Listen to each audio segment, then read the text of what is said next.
Jeudi 14 mai 2020, chers internautes, bienvenue à cette nouvelle édition de la revue de presse sur JDC+ TV. Plusieurs sujets sont relayés par la presse camerounaise ce jour, au rang desquels la gestion des dépouilles Covid-19. Le quotidien Mutation indique que la bagarre prend corps. D'après le journal de Georges Alain Boyomo, les rixes autour des victimes du coronavirus se multiplient sur fond d'accusations de marchandage, tel que vous le lirez en page 8 du numéro de ce jour. Dans ce numéro de Mutation, on parle également du nouvel évêque du diocèse de Bafia. C'est dans la région du centre. Mutation indique que la page Monseigneur Bala est ainsi tournée avec l'arrivée de Monseigneur Emmanuel Dassi Youfan, ancien auxiliaire à Bafoussam, nommé évêque du diocèse de Bafia. Il remplace Monseigneur Jean-Marie Benoît Bala, assassiné en 2017 et dont l'affaire n'a toujours pas été résolue. Nous prenons le quotidien Le Jour qui revient sur la gestion des dépouilles Covid-19. Le journal titre « Respect pour nos morts et de la prudence » sur la question de comment permettre aux familles de faire dignement le deuil tout en préservant la santé publique. Le Jour est allé à la rencontre de certains juristes et médecins qui donnent leurs avis sur ce qui peut être fait et éclaire le public sur la pratique en cours. Pour en savoir davantage, lisez les pages 2 à 3 du quotidien Le Jour paru en kiosque ce jeudi 14 mai 2020. Le Jour parle aussi du nouvel évêque de Bafia, Monseigneur Emmanuel Dassi Youfan. Qui est-il? Son portrait est à retrouver en page 5.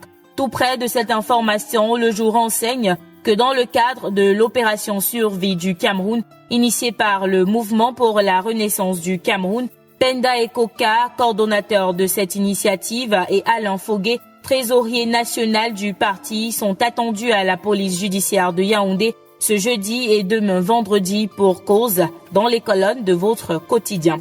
Passons à présent à cette information également relayée par la presse. L'audience accordée par le président de la République aux représentants personnels du secrétaire général des Nations Unies, François Lunseni Fall. Cameroun Tribune indique au menu de leur échange la lutte contre le coronavirus et la situation sécuritaire au pays et dans la sous-région. Cette audience a également permis à Réalité Plus de rebondir avec cet autre coup de gueule. Paul Biya en vie et en audience bavardé encore.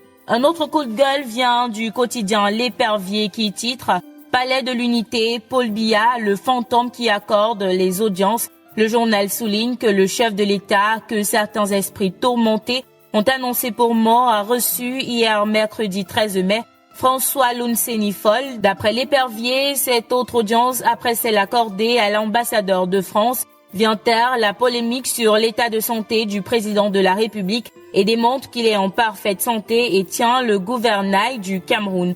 Voilà donc qui vient mettre un terme à cette édition de la revue de presse sur JDC+ TV. Merci d'avoir regardé. N'oubliez surtout pas de porter un masque chaque fois que vous sortez de la maison. Lavez-vous les mains régulièrement avec de l'eau coulante et du savon ou utilisez une solution hydroalcoolique et portez-vous bien. À demain.